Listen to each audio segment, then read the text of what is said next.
welcome to the Karen Kenney Show. This is the place where we take a no bullshit look at life's little lessons. Here, together, we find the spiritual glory in even the most wicked hard story. This is a journey from fear back to love and how we can find our greatest strength and happiness in some of the most unlikely places. I believe that if you're willing to change your mind, you can totally change your life. So, are you ready to rewrite your story and choose to live free? Let's do this.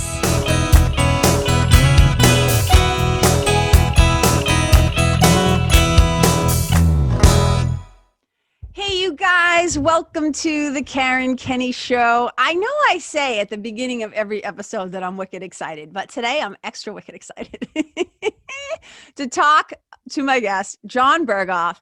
And this is always the awkward part. Listeners, you know how I am. I always make these poor people sit here so I can just kind of pontificate and share why I'm so excited that they're here, tell you a little bit about them. And then I always say, so Jon, just like sit back and enjoy getting love blasted a little bit for a second. All right, here, okay? let me relax. Let me just lean in here. There we go. All right, so you guys, I was on this event called the Virtual Event on Virtual Events with Blue and Barry. These guys are like so smart, it's ridiculous. And so I knew like any speaker that they're going to bring on there is going to be like knock it out of the park. But lo and behold, I was not prepared. I was not prepared for Jon Berghoff. He blew not just my mind, but he blew my socks off. He's a wicked smarty pants, number one. He's totally down to earth.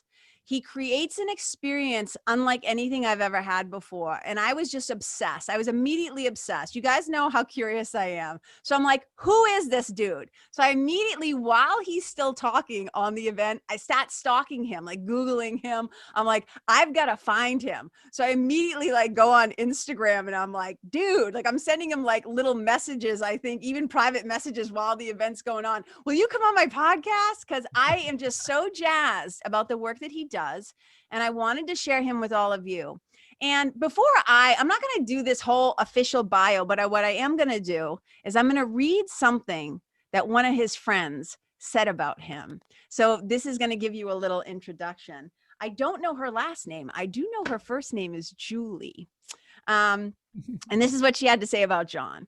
She says, Jon is not only one of the more brilliant minds I've been privileged to learn from, but he's also a hot-scented leader committed to creating a new world, focusing on and leveraging our strengths.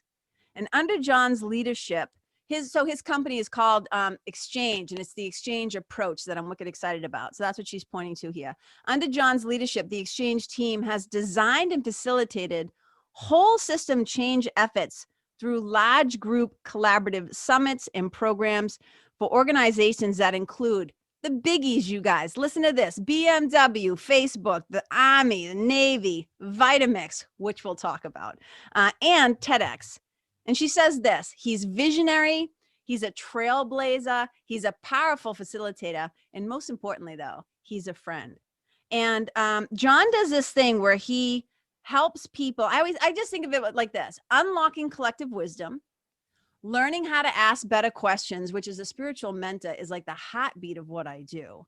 And he has the question, an invitation for us to ask the questions: how might I connect to a deeper sense of purpose, my highest strengths, my best self, and ultimately bring forward a new vision for the future? And I just thought to myself, who doesn't want to talk to a guy who like that's his life's work? So you guys, I introduce to you my new friend, Jon Berghoff. Jon, welcome to the show. Karen, thanks. Wow, what an intro. I'm happy to be here. Wicked happy to be here. Okay, great. So Jon, here's the thing I always say. There's an artist named Gavin DeGraw. I don't know if you're familiar with him. He's a singer, a musician. Okay. And there's a line in one of his songs that says, a part of knowing where you're going is knowing where you're coming from. So I love to invite people who are on the show. Just tell us a little bit of like your origin story. Like the fact that you're like a super fancy pants, you have this amazing thing. You were one of the youngest sales guys at Vitamix and you blew up that company. All that stuff's amazing. And we'll talk about that.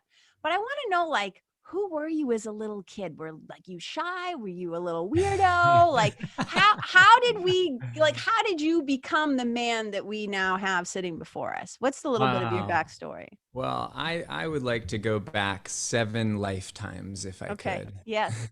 Go ahead.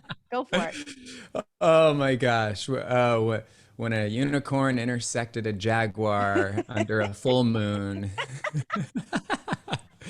My goodness. Gosh, thanks for bringing me back to the most traumatic years. And so Yeah. I'll relive those moments. Actually I was kind of who was I as a kid? I was adventurous. I was smart, and I was socially anxious. Like Yeah. when I was in high school, for me, my high school years are years I don't want to go back to.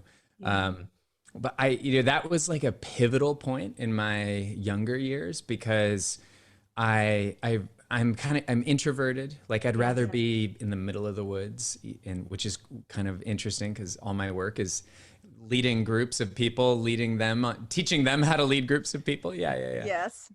So, yeah, my younger years certainly shaped me. My parents, I've learned. I think it's taken 20 years to realize how much I learned from my parents. Yeah. My dad, when I was a kid, I got in and out of trouble quite a bit, and he would always sit me down and say, "Well, what can you learn from this?" And of course, in the moment, I'm sure some version of my thought was, "What the fuck?" Like, don't ask me what I learned. I don't want to be in this conversation right now, right? Fucking, I learned how much I hate it when you ask me. And the irony is that question is probably the question that's like permeated my soul for my whole life more than anything, which is like, how do I learn something from everything insatiably, like a faucet that'll never be closed? But yeah, I hated when my dad would ask that, but it became such a gift. And my mom, she took a lot of risks. So get this.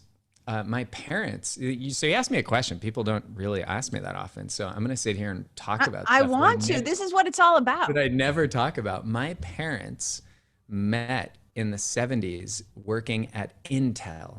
They worked at Intel in the 70s. Wow. Yeah, my hometown as a kid was Cupertino, California, right? So here's my, Apple phone. Most people Yes. know Cupertino. All they know is it's the place where Apple's headquarters is. So I grew up in the heart of Silicon Valley, Wow. and I watched my parents, work their asses off, and that came with its blessings and its curses, and I watched them as a part of this entire region that went from this like working middle to middle upper class to just witnessing them create these technological advancements. And Yeah. so that was really a wild place to grow up. And I was kind of lonely as a kid because my parents were working all the time. It's kind of an interesting dynamic. Well, wait, And were you an only child? well, I have 2 older brothers, but they're half brothers. Yeah. So they were actually more like a second and third dad than like brothers. So it's kind of like I got the best of having brothers without getting beat up as much. Yes. My gosh. So Siblings. God bless siblings. So that's where I came from, Cupertino. I grew up there, and what I was gonna say is, I just had kind of a seminal experience where I was really struggling in high school, socially awkward and anxious, and physically, mentally, spiritually, in every way I think one could be. I struggled, and I got really fortunate, Karen, that I had some. I stumbled into some entrepreneurial opportunities that were like a way out for me. It was like it pulled me from a path that was really unenjoyable to a place where I had mentors that like they saw in me what I didn't see in myself, and I could be myself and fit in, and then I just thrived, and that's kind of where things turned around for me. Thank you so much for sharing all of that. So one of the other things I just want to note is that whenever you speak, this happens. First of all, you have like the voice that was like made for radio, and I'm married to it. My sweetie is a professional musician, so I'm very aware of sound and quality, timbre of voice, and I'm like, everybody always comments when you speak, I could just listen to him tell stories and I would fall asleep. Me, on the other hand, with my accent, not so soothing. Although people all the time are like, "Oh my God, when your book comes out, nobody can do the audio but you," right? But so, Oh my first of God. all, I love listening to you talk, just kind of vibrationally. Oh, thank Toby you. Pajamas, my cat, apparently does too. But so that was really great. But what I loved about what you just said is, and one of the things I was going to ask you, please correct me if I'm wrong, because Sure. I was like double tasking when I just attended your, you guys did a workshop Yeah. the other day, and I was lucky enough to be on it because I really do want to work with you guys at some point. And my hope was to do it in the spring, and I might have to wait to the fall, which I'm wicked bummed about, but I will, I will be working with you guys at some point. But so while I was listening to you teach and do your thing, I'm always kind of like, how do I say this? So much of yoga and even just trauma, right? Trauma gives us the ability to disassociate. So in some ways, it's almost like a superpower that I can have witness consciousness. So there's a part of me, sometimes it's very present. And then there's another part of me that's watching. So while Mhm. you're doing your workshop, I'm listening to what you're saying, but I'm always watching how you're doing it and why you're doing it. It's like this double experience. And so if I get any of this information wrong, but I almost remember you saying something like you almost didn't finish high school, Yeah. you didn't go to college, and that you were lucky enough to be given, I remember your exact words, an extraordinary opportunity. And it was, you think you were talking about, I don't remember her name, but I think it was the woman from Vitamix. And you were saying who became a mentor, right? Yeah, And that's right. the greatest gift that she gave you, and I want you to talk about this a little bit more, because this is what I try to invite people who I work with into the experience as much as they can all the time, which is, you said, she allowed me to be myself. Hmm. And you felt safe enough to be yourself, and somebody really saw you. And that gift that you just talk about, like Mingya, all anybody wants is to be seen, to be heard, to know that they matter. And Hmm. when you do that for somebody, they will naturally, the buoyancy of your love will help them to rise. And it sounds like that's what happened for you. Can you talk about that a little bit more? Yeah. So you're referencing about 10, 11 years ago. I made a career transition where I had been working as a kind of a solo coach, consultant, trainer, so to speak.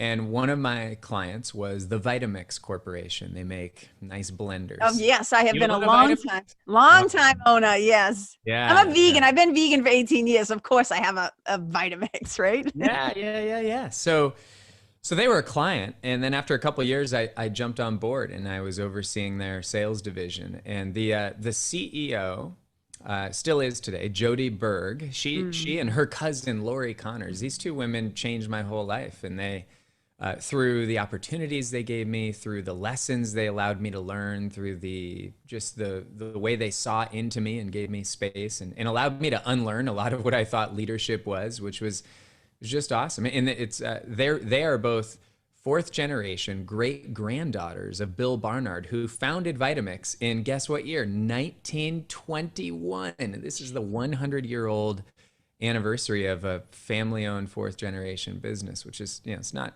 common that a company makes it that far in that way. So yeah, they gave me an incredible gift, and I was with them in total between being a consultant and working there for 5 or so years, and it was an amazing journey. They were the ones who introduced me to some of the teachers and the teachings and the methods that helped me to realize that, I thought leading meant like, okay, I've got all the answers, and I'm the one that's going to inspire others. And then I figured out really fast, because I was 27 years old and I had a couple hundred people that I apparently worked for me, and apparently I was supposed to figure out shit that I had no idea what to do. I'm like, I had these little voices. One's like, you're smart, you're the right guy for the job, and the other little voice is, you have no fucking clue what to do here.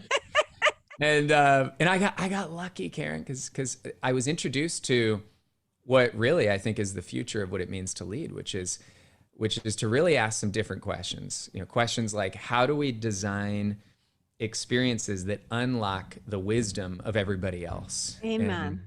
And that was a pivotal moment for me, and a great gift they gave me. I thought it was so amazing. Let's back it up a little before that, in case Sure, there was yeah. somebody else you wanted to mention, because you said, like, right after high school, there were some entrepreneurial opportunities, and you said you had some great mentors. Can you talk about the importance of mentors in your younger life? Yeah. And I can't claim that I understand how the mysterious spirit of life brought these mentors to me. Yeah. Um, I do feel like it's taken me almost 20 years to learn how to take some credit for all the mentors I've had, which is a weird thing to say, right? Because for a long time, I've always felt like, well, I got lucky in 1999. I had this guy named Dan Cassetta, and somehow he found his way into my life. And then 4 or 5 years later, there was a guy named Mark Fisher, and then it was Jody and Lori, and then it was Tony, and then it was David Cooperrider, and then Mo McKenna and Jackie Stavros, and I could continue. I've had like 10 Dan Cassettas since he was my first mentor, and one of the things that I think I've learned about myself and about mentorship is that, and here's where I'll give myself a little credit. And the irony is, I think I learned this from Dan, is if I can realize that everybody's a teacher to me in some way, and that as I go through life, there's going to be certain people, and I won't know who they are. You could be one of them. I should assume you are. There's going to be people who could be teachers, not just in one way, but in extraordinary ways. Maybe everybody is. And I think it's taken a long time to look back and give myself credit for even when I thought I knew my shit and I was the shit and my shit didn't stink. Like I also had some part of me that was like, I can learn, I can listen, and I should really lean into the wisdom that those who've come before me, the teachings, and even our ancestors could pass down.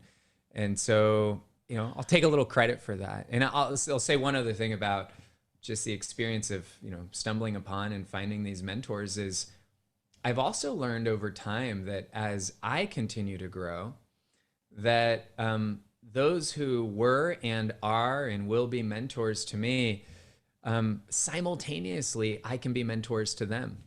And some of the great, especially women who are mentors to me today, Mo McKenna and Jackie Stavros, who helped me in the early foundation of our company, they taught me, they used the word menturn. They said, well, we know you're learning from us, but we're also going to learn from you. And wow. I think the glorious gift there is them revealing to me how important it is, especially in a moment like right now, for us to honor the value of intergenerational wisdom being shared. It's not like they've got the answers or I've got all the energy. We all have something to share across generations. We often talk about the need for inclusion and diversity and equity, and these are important conversations. But I think what I've realized is there's many dimensions, including, the mix of generational wisdom. So those are things that come up when I think about mentorship. Yeah, it's so powerful what you're saying. And as a mentor, of course, I love hearing this. And I always say to people, good mentors, a good mentor always is smart enough to have good mentors. So I've been lucky enough to have some really great mentors in my life too, Marianne Williamson being one of them. And when I think back on that too, like so many people always want to know, how did you meet Marianne Williamson? How did that happen? Like this whole thing. And I'm like, yeah, like on some level, I've never really thought about it that way. Like I have to give myself maybe a little bit of credit that some part of me, even though I was this tough kid from like Boston, like, like Dukes Up, this whole thing, there was a part of me that was humble enough to stay. I use a word that's not even really a word. I said, I stayed learnable. Learnable. And Rabindranath Tagore has a quote that I love that speaks exactly to this. And he says that everything that belongs to us, everything that is ours, everything that belongs to us will come to us if we create the capacity to receive it. And I think some part of you must have just created the capacity to receive these relationships, the communications. And, as soon as we say, I know, we're fucked, right? Like so often it's like, oh, I know. I say to my clients all the time, and for those of you who are listening, you know me well enough to know that I say this with love. I always say to them, you don't know. No, you don't fucking know. Because if you knew, you wouldn't be paying me money to help you. Like if you knew, and there's this ancient Zen proverb that says, to know and not yet do is to not know.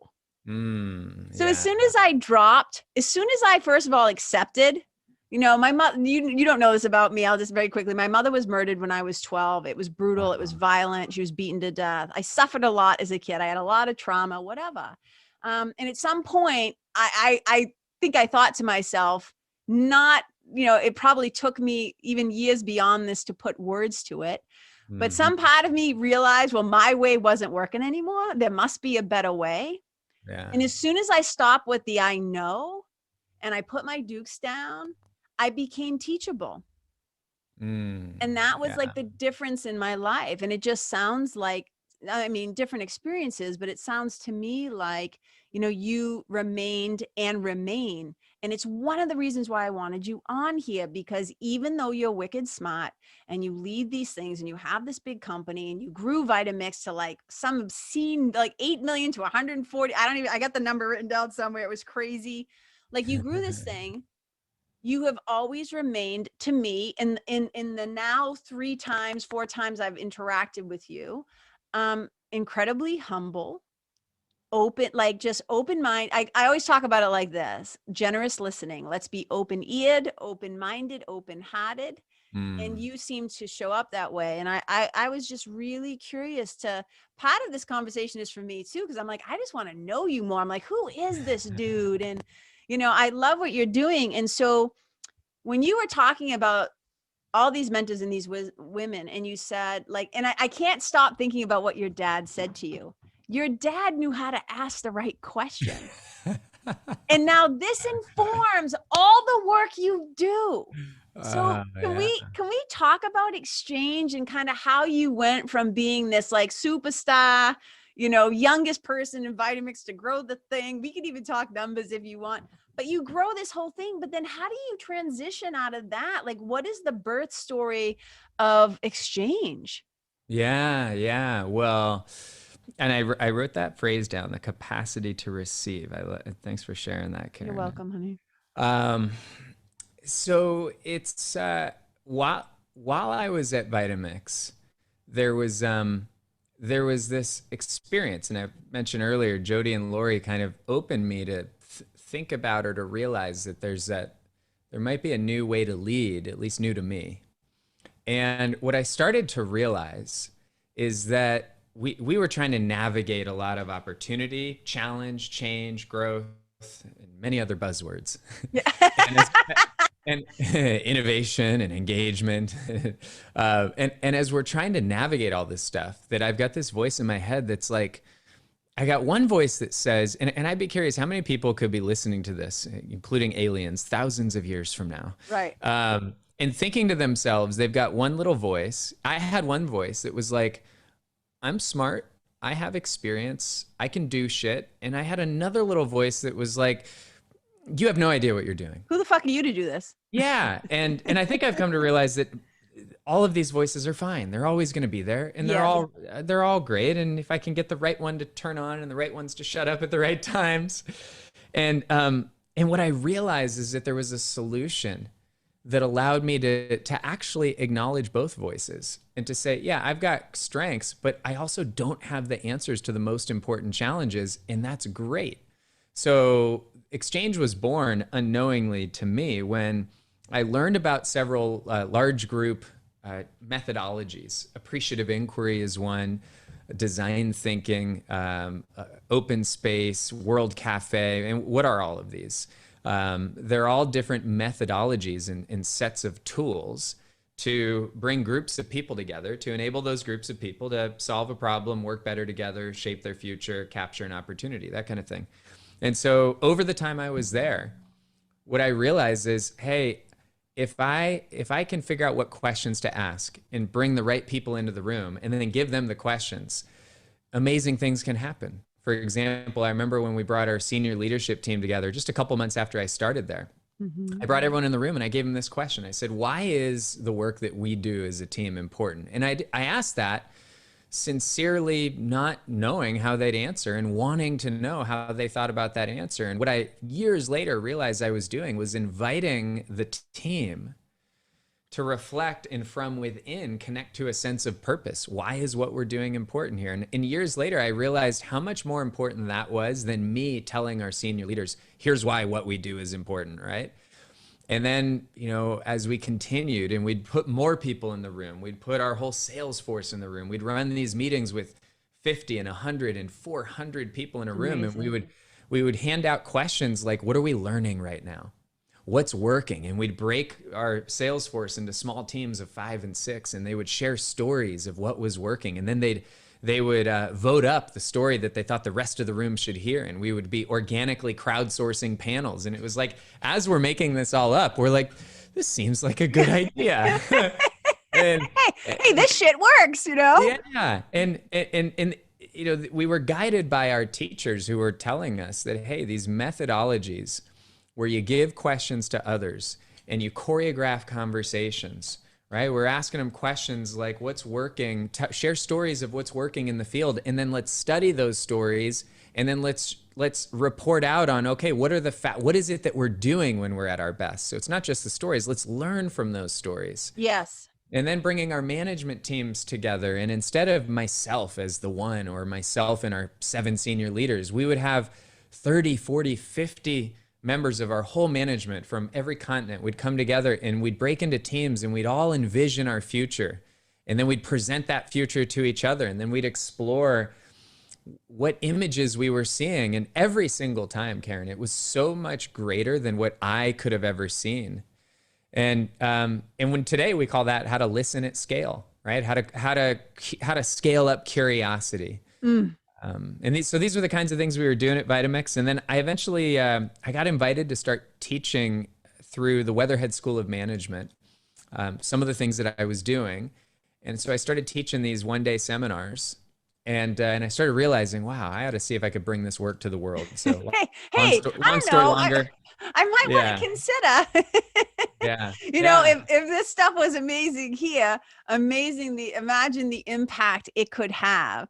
And I'm telling you, dude, like as soon as I heard you speak, like my brain just started going. I'm like, this is so fascinating, because I'm always trying to become a better communicator. And so much of like, how do I say this? So as a yoga teacher, I was always the one at the front of the room. I was the one who was supposed to have the answers. I was the one who was supposed to know how to, you know, not just even tell people what to do, but then physically manipulate their bodies, right? And say like, think this, do this, do this. So it was a really fascinating thing.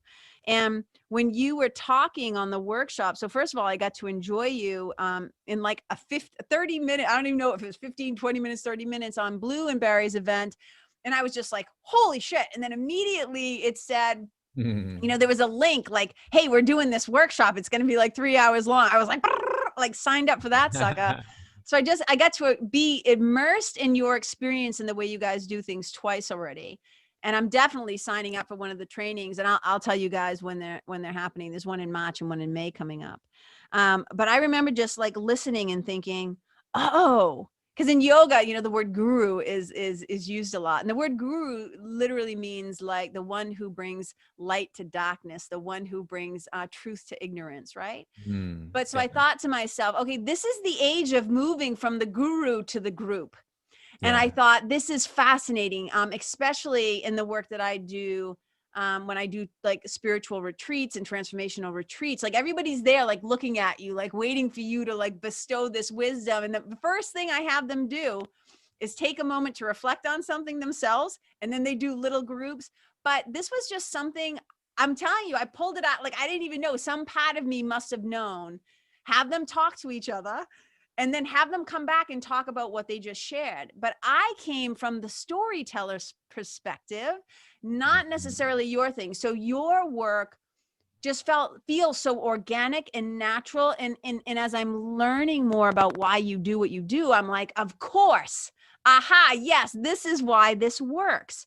And I remember one day, I'll tell you a little story because I'm a storyteller. Yeah, cool. So I remember one day, Marianne Williamson was my friend and mentor, and she's kind of like my spiritual godmother. She was doing a talk at Harvard Divinity School. She was here in Boston.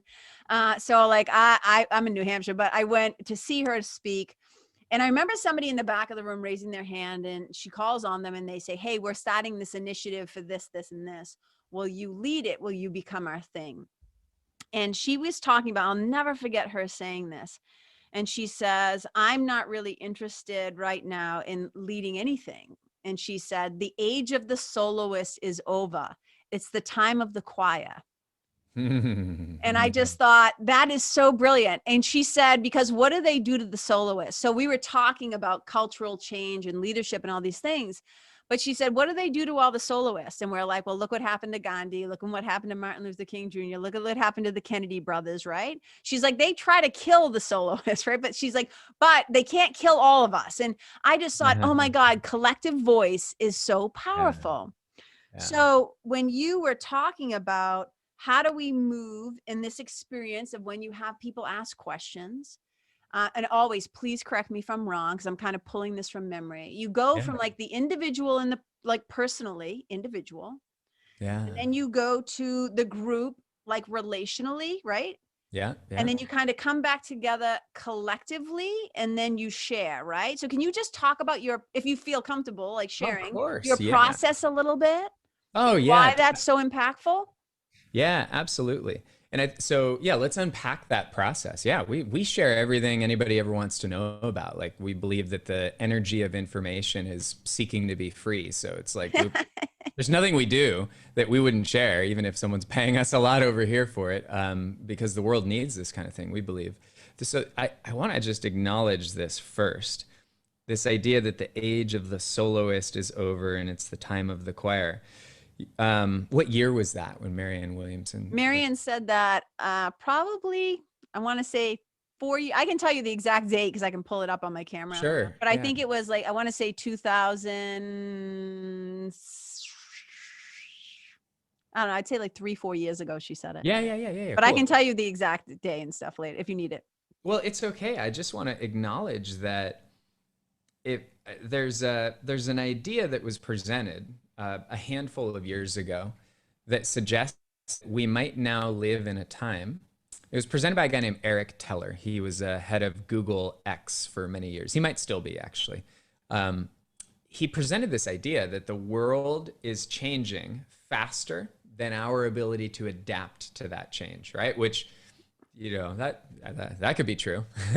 Well, no, I think it's definitely true. And I saw that graph that you do where you do like time. Yeah, we draw a little picture of this idea. Yeah, to help us to see that intersection we've now surpassed. And I think our nervous systems, talk about trauma. I think our nervous systems are so overwhelmed by, like, we're a fire hose with so much information.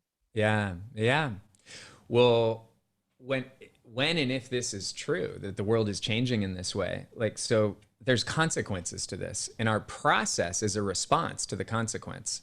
So on the micro level, you know, if you think about it as a yoga teacher, what are you trying to help people do? You're trying to help them you're teaching them how to have a conversation between themselves and their bodies and their spirit, right? Amen. And hopefully to where they can become present on the subtlest level to find a power within, right? So that in moments when they're struggling, you know, they can connect to what they've been building when they're on the mat, right? When they're on the mat, it's like in that moment where the demand they put on themselves is greater than the feeling they have to be able to meet that demand. The capacity to meet it, yes. Yeah, you're equipping them for when that happens every day in life. Well, when the world's changing faster than we can deal with it, on a macro scale right now more than ever before, there's a micro consequence to that. And the micro consequence to this global experience of us all feeling like we're facing challenges that we don't have the resources for is we go into cycles of reactivity.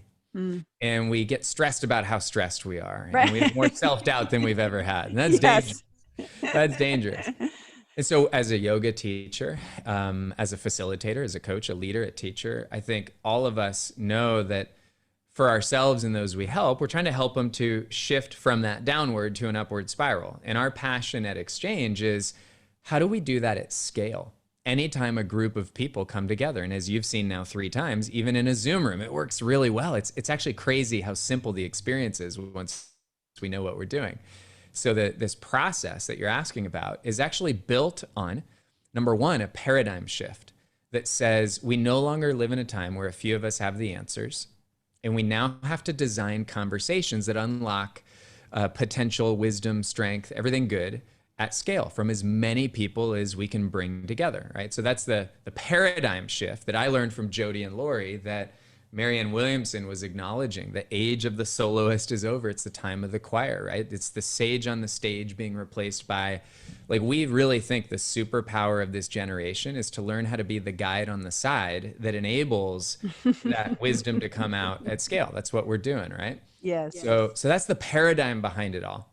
So then the next question is, how do you actually do it? If you're listening to this and you think, well, that sounds like as a leader, a teacher, a coach, I ought to figure out how to do this. Well, so it's actually embarrassingly simple once you bring it all down to what does it actually look like? And this is what you're asking. It starts with understanding two fundamental things. Number one, how crazy powerful questions are, yes. Right? Yeah. So like I'll give away all the examples we want right now about questions. But we have to understand the power of them before we're going to be good enough at using the tool. So here's the simplest way I can reveal that power. If somebody has a lens in front of their eyes, right? Where's my, here we go. Here's some glasses right here. So if I put a lens in front of my eye, the interesting thing about a lens, if you think of a lens as a metaphor for the questions that we are asking consciously or often unconsciously, that lens will change what I see, how I see it. Frankly, it'll just change my world before I even open my eyes, which is why we say our questions change the future before the answers even arrive. So we have to give questions, curiosity, the kind of reverence that it deserves. Amen. Right? And so we can talk about what are the kinds of questions that we could bring to a group. But then there's the second fundamental key, which is what you're asking about. You're like, okay, Jon, there's this 3-step process. It always starts with a question or questions, but then it's moving a group into some conversations. Mm-hmm. And here's what's really important about conversations, because if we don't honor what is happening in a conversation, we'll never really give it the attention it deserves. And there's a few things. Number one is when you take a group, let's say you've got 5 or 10 or 50 or 500, it doesn't matter. You saw me do this with 1,200. If you take a group and then you invite them into a small group experience, 2, 3, 6, 20, and depending on what you're doing, there's different reasons for different size groups. It is in that small group where things become possible that are not possible anywhere else. For example, the ability for somebody to feel seen, heard, and felt is faster and more natural in a small group than anywhere else, right? And if we're talking about psychological safety, I've got it on my desk, like McKinsey published February 11th. When is that? Is that today? Today is the 11th. Okay. So I got a report right here published on psychological safety. I've already read it, and I'm going to tell you, it's good, it's great, but a lot of people are going to read it, and they're going to say, how the fuck do we actually do it? How do you actually create psychological safety? Because it's such a kind of macro meta-analysis on the whole field of leadership development. Well, here's what's really, really cool, is if we honor the work of Amy Edmondson, who first wrote about psychological safety, I believe it was in 1999, 22 years ago, you can kind of deconstruct, at least we have, the practical vehicle for safety, which is voices need to be invited into a conversation in an equal sense. Yes. Right? There needs to be, you got to give space for people to literally be seen, heard, and felt. So when you bring a larger group into small groups, or you give everyone space to share their insight in response to the question, safety can ensue in a very organic, natural, repeatable way where you can almost engineer it in any group setting. There's other values to these small group interactions, but the process that you've witnessed, Karen, is really, it's basically 3 steps. And we have, where is it? I don't have it in front of me here. We have a playbook. There's like a 37-page step-by-step. There's a script, and we give this away to the world. We can give it to your listeners. We should come up with a URL. So it's XChange, letter X, the word change, excuse me, approach.com forwards. Yeah, there it is. Yeah. XChangeApproach.com /Karen. That's what we're gonna send them. I'm writing it down right Karen. And this playbook unpacks everything I'm talking about probably much more clearly than I'm saying it. But for anyone who's listening, the 3-step process that we move groups through, now there's an infinite number of ways and variations and derivatives, and we can train you on that. But the 3-step process is hand out a question, create space to reflect on that question, send them into small groups to explore that question, and then bring them all back to the larger group, and then invite voices to share in the larger group what happened in the smaller group. Now, what I just described, as you pointed out, once a month we do a workshop open to the public where I or our faculty actually lead this experience. Yes. And then we deconstruct it. And if someone grabs the playbook, they can find whenever our next workshops will be. But we've been running this. So in the last 12 months, we have led, it's our own kind of research experiment of sorts, where that activity that you've now seen a few times in the last couple of weeks, we've done that for probably 6,000 or 7,000 people. And we ask them in real time every time, what happened? What did you notice? What was that like? And so we have a ton of data on this.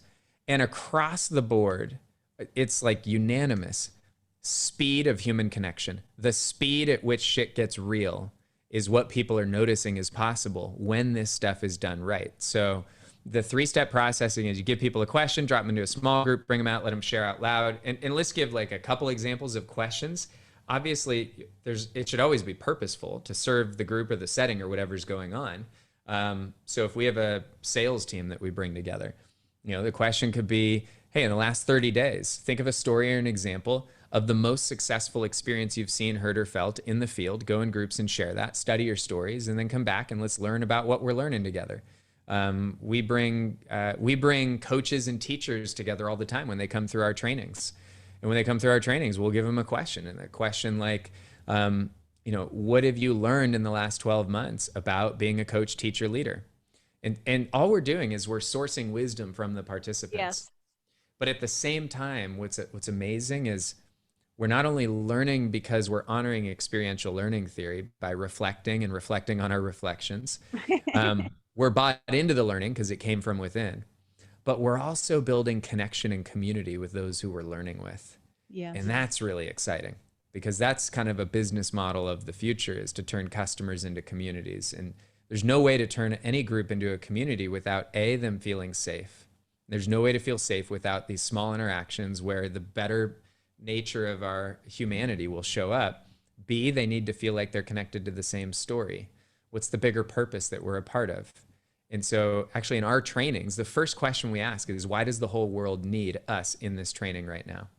And in 20 minutes or less, we have 80 strangers every other month discover what their legitimately shared purpose is before we spend the next 3 days going through the journey we go on. So whether it's uncovering lessons, connecting to a sense of purpose, connecting to the future that we want, either collectively or individually, or committing to actions that we're going to commit to, there's different types of questions, but that's the process. And I hope that gives somebody something either to think about, or hopefully maybe it confuses somebody into downloading the playbook, which will clear No, up. I think it'll be amazing. And thank you for sharing all of that. And I think, I think people are definitely going to want to download that sucker. I'm not worried about that. But I think, so 2 things that popped up into my head. I remember you talking about, asking questions, of course, but it's the quality of a question. And so I want to talk about that, and I'm going to just plant this seed so I don't forget. So maybe hopefully you will if I forget, but also talking about how this is possible both in person and online, because I think, with the state of the world right now, I don't think everything's going to go back to in person. And I know somebody out there right now is asking the question, can we create safety, especially at scale, especially in the kind of work that I do as a spiritual mentor, where a lot of people, very private, personal, things get discussed, whatever, especially in my membership. That's a spiritual membership, whatever. So I want to go back to the online bit, but the quality of the question. And I remember, and again, please correct me if I get it wrong, but I remember you saying something about a question has to be accessible. Like you have to be able to extract the essence of it in 4 words or less.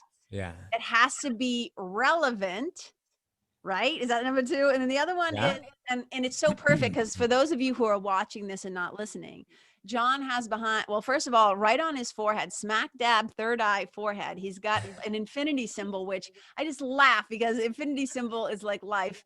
And for me, I just love it. It's like 8's my favorite number. And it's like, and now it makes so much sense to me. 8 turned on its side is that symbol. So I love that you're wearing that through this. I keep staring at it the whole time you're talking, but he also has behind him this beautiful long poster, which is going to lead right into number 3, of sunflowers.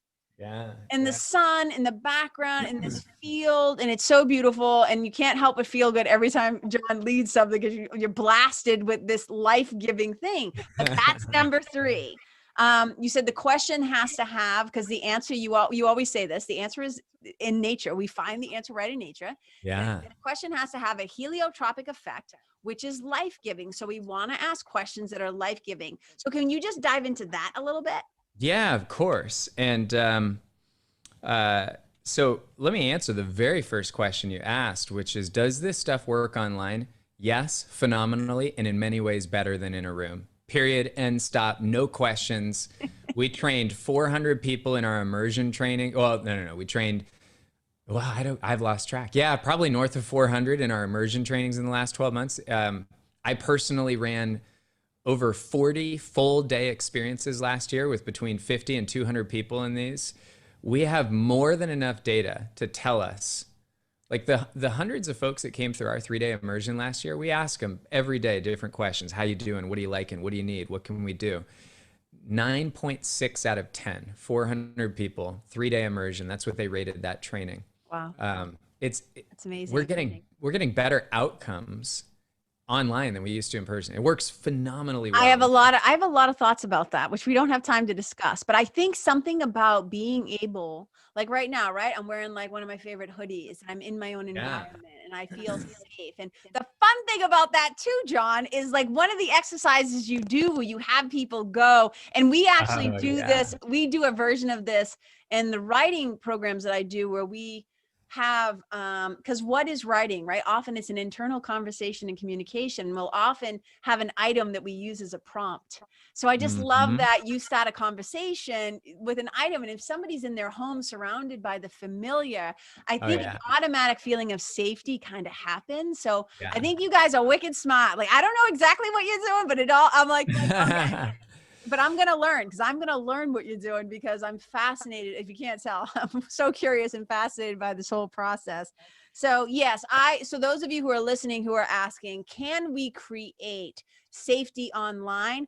I can tell you that because I have an online membership, yes, you can.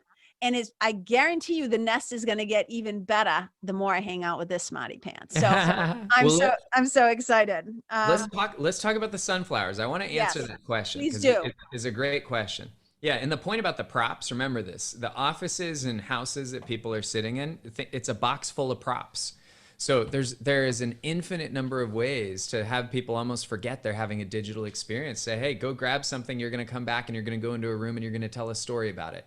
Go find something that makes you smile. Find something that connects you to what you love, that reminds you why being here today is important. Go find something that symbolizes the story of transformation you want to create for yourself or others. Like you can take any question and have people go grab a physical artifact, come back, create or make or remake stories about their lives with these props. So I love that. You asked about. I love that. It's your stuff. It's usually, it's your stuff. I love it too. Well, then I really do love it. Yes, perfect. So you asked about like the science of question design, and wow, great job catching whatever we rattled off in one of our workshops. Three keys to great question design. Number one is, are they accessible? Right. So, and what makes a question accessible? Well, when I just rattled off all those examples, like why is being here important today? When is a time you were at your best? What could we learn from these stories? What have you learned about dealing with change? What can you appreciate in your life right now? No matter how the world changes, what do you want to nurture, protect, and preserve? What new future do you want to be celebrating with me 12 months from now?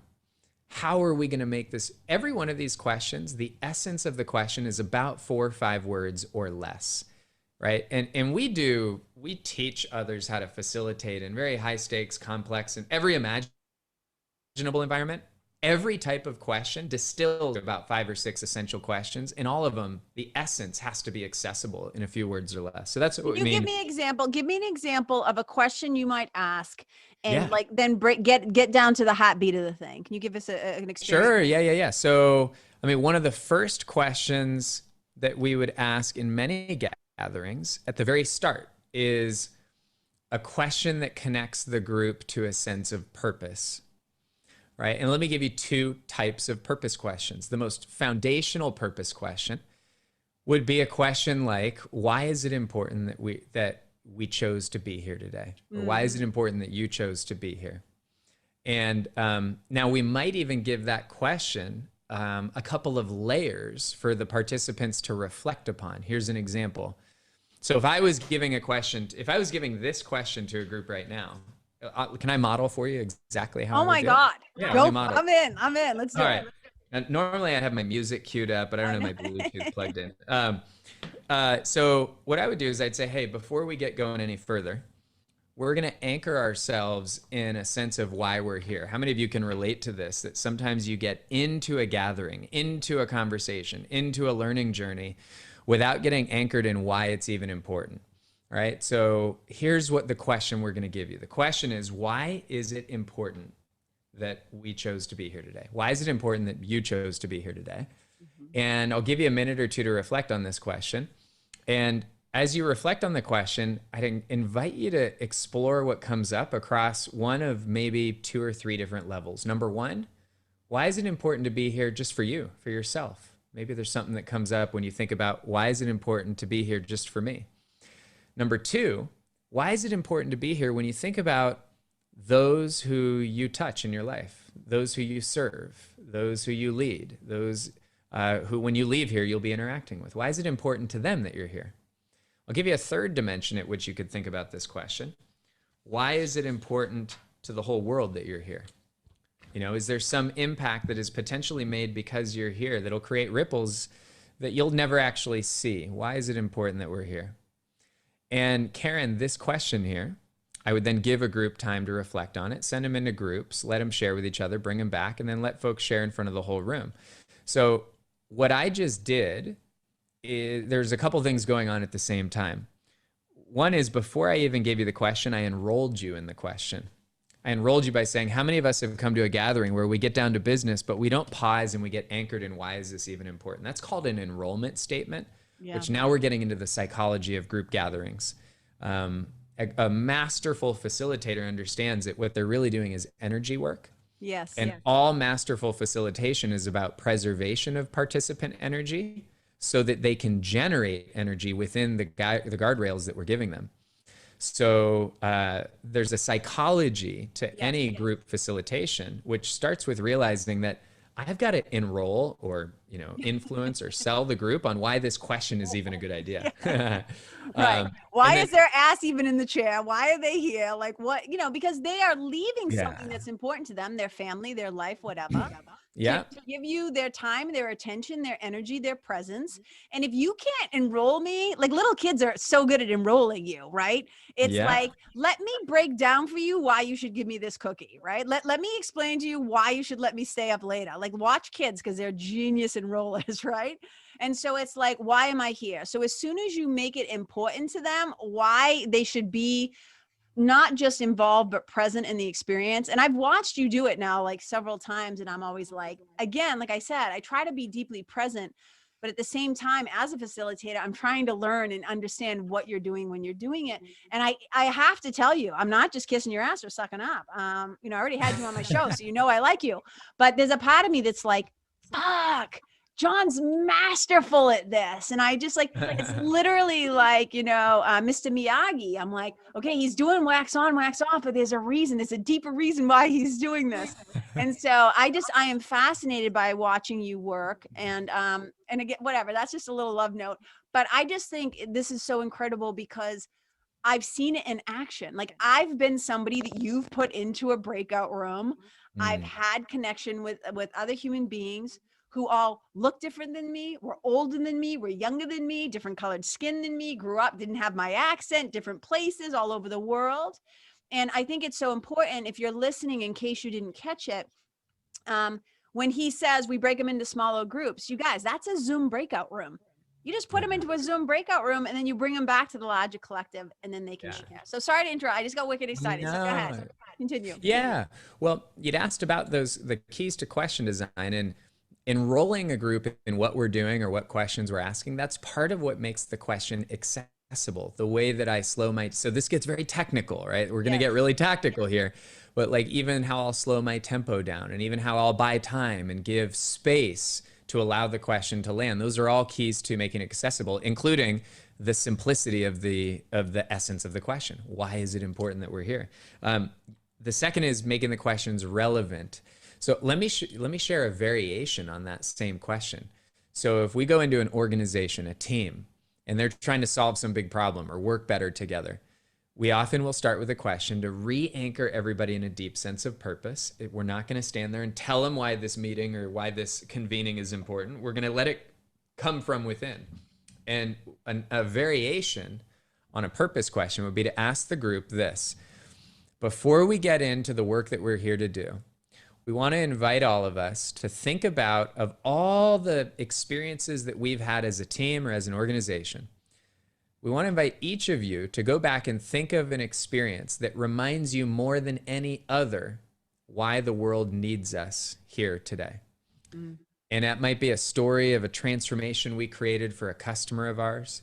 It may be a beautiful story about some way that we created a glorious experience for one of our employees, but we want all of us to think about stories that remind us why the world needs us here right now. So that's a variation where you actually connect to a sense of purpose through a story. Adam Grant calls that outsourcing purpose. Just pull the stories right into the room that remind us of the moments that are really fulfilling and purposeful, but we lose connection to those. But that's an example of how to make a question relevant. And then finally, the third key to great question design, you asked about the sunflowers. Yes. Is we want questions to be life-giving. And in nature, everything grows towards the sun, right? And there's a name for that. It's called the heliotropic effect. And my best attempt to summarize that word or the meaning of it is we grow towards that which gives us life. Mm-hmm. And so we want questions that are generative and life-giving. Why is being here important? That generates something significant. When have we been at our best? What can we learn right now? What does our highest future look like? And someone hearing this, Karen, could think, but does that mean we ignore our challenges or our problems? Not at all. Because even in the face of great challenges, we could ask, even if in a small group we're talking about how we're struggling, being seen, heard, and felt is actually a life-giving experience in the middle of a struggle. Yeah. I just got wicked excited because you may not have known this because I remember you kept saying, oh, my ADHD kind of loves the chat box, so I'm going to shut it off. So I would catch what people were writing. And somebody wrote, and this is what I wanted to share with you, take it or leave it. Somebody thought you said, we grow towards that which gives us light. Oh. And I thought, that works too, because light will shine on an area of struggle or darkness. It will bring, right? Like the light will shine onto even the things that are hard, and that is still life-giving. So I was just sharing that with you because I didn't know if you saw that in the chat box, but I think it's so powerful. No, we don't ignore it, right? Yeah. But so much of this work, and we have 5 minutes left. I know you got to go pick up kids. So I just wanted to, I didn't want to rush you off here. I just want to say thank you so much for all the wisdom that you shared. I just am so excited. You guys, I want you to know this, that the next events coming up, he has 2 3-day trainings coming up, and I desperately want to attend, but I don't think I'm going to be able to swing it for a couple of different reasons. But I was like hovering over the thing, and then I'm trying to get my book done and finish my book, and I'm kind of committed to that manuscript right now. But they've got 2 trainings. Congrats. Thank you, sweetheart. But you're not done with, you will see my ass in one of your trainings. March 23rd through the 25th, they have one coming up. And you guys, these sell out fast. Don't drag your feet. If you're sitting on the fence, get your ass off the fence and just go do it. And then May 4th through the 6th, they have another one. And then there's a deeper way to work with you guys, but I think you got to do the training first to become a facilitator of this work, which is what I'm really maybe interested in the long run, but I'm just so fascinated. So is there anything that I forgot to ask you? Anything that you're dying to share with us? Anything that just in case is there anything else before we tell them how to find you? Oh, well, Karen, it was so great to get to connect with you today. I'm so glad we got to do this. And if somebody is still actually listening this far into this episode, there should be some sort of extraordinary reward, right? Like, I should have actually prepared some amazing, is there anything else? I think I would love to leave everybody with this thought. And it's maybe the thing I've been personally most curious about in the last year of my life. It is in a moment of challenge and stress, which the last year is in our business is flourishing, but at the same time we can flourish and have a lot of despair. And there's a lot of despair in this world, and who's to know what's next for all of us. But one thing, Karen, I've really been exploring is in my toughest moments, what's the most important invitation to give as I am being curious? And my deepest learning is how important it is to be compassionate for myself, compassionate for others. And that's carried me. It's carried our team. It's carried those who we've taught and who we're leading in ways that I just wouldn't even have thought of a year ago. So for anyone who's listening, whether you're thriving or striving, struggling, winning, this is a moment in time to give ourselves compassion as we're all navigating, like, who knows what the hell the new normal, unnormal, whatever the fuck that's going to be. Right, exactly. It's not going to be anything any of us think, right? And we got to be compassionate with ourselves, with those around us, with those we are given the privilege to serve. And so I'm reminding myself right now to be compassionate. And Karen, thank you for what you do, because I know you help a lot of people. Thank you, sweetheart. That means a lot. And, you know, one of my big three, one of my core values is compassion. So I was so happy that we ended on that note. And you guys, you know me, you already know, I know you've listened to this whole thing, because how can you not? You're compelled. It's compelling. It's compelling. And now you guys know why. Like, I was like, this has to happen. And I just love Jon. And sometimes I cross these boundaries of familiarity. So I hope it's not a big deal, but I'm like, I love this guy. I got to know him. I want him in my world. I want to get into their world and exchange. So they can find you at, can you spell it out so people understand? Yeah. The Exchange Approach. And it's the letter X, the word change, XChangeApproach.com. And then go to XChangeApproach.com/Karen. And we will have the playbook for you, and they could find us through that any way that they would like. So, Jon, if somebody can't make the March and May events, and they might want to, because there's going to be a lot of people who coach, consult, and gather in groups. Do you know, is it like every couple of months or whatever you guys do the 3-day trainings? Yeah, it's about every couple months. The March one, I think today, what's the date today? I don't know. February 11th. As of today, there's like 10 spots. There's a chance that'll probably be closed by the time this is released. And then we've got May, and then we'll probably do one maybe 2 months after that. You know, we've redesigned and invented everything we do when COVID got here. So we've just been doing these about every couple months, and at some point we'll get back in a physical room together. But so much is possible digitally that even when we get back in a physical, I'm glad we didn't start on that. Well, that's about a 2-hour thing. I know. The future of convenings. I can't wait to talk about that with you.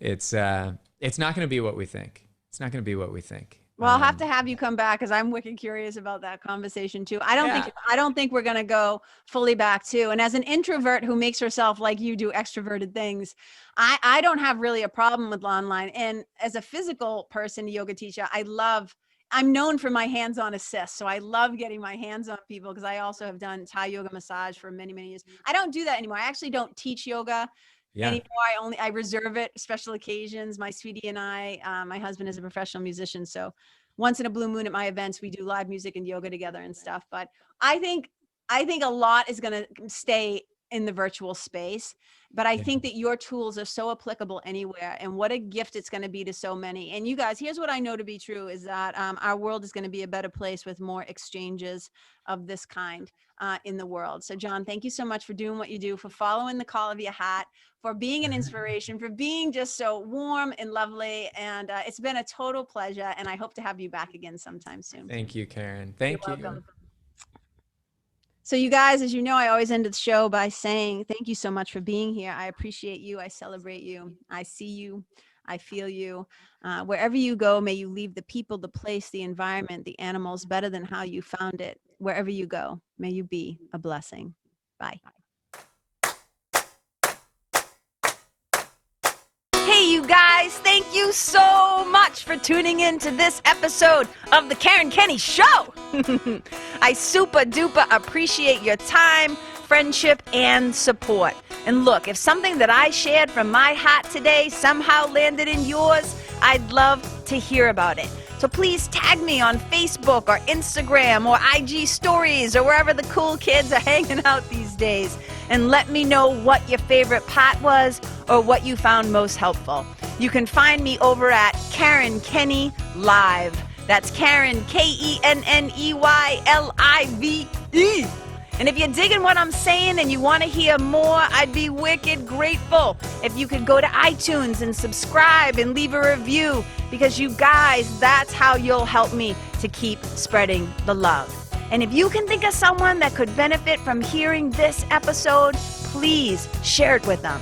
I'd also love to stay connected with you. So if the feeling is mutual, please go to KarenKenney.com/freebie and download my free guide to building your spiritual team. Until next time, my brothers and sisters, keep living in the fearless flow. Know that I see you, I appreciate you, and I love you. And wherever you go, may you be a blessing.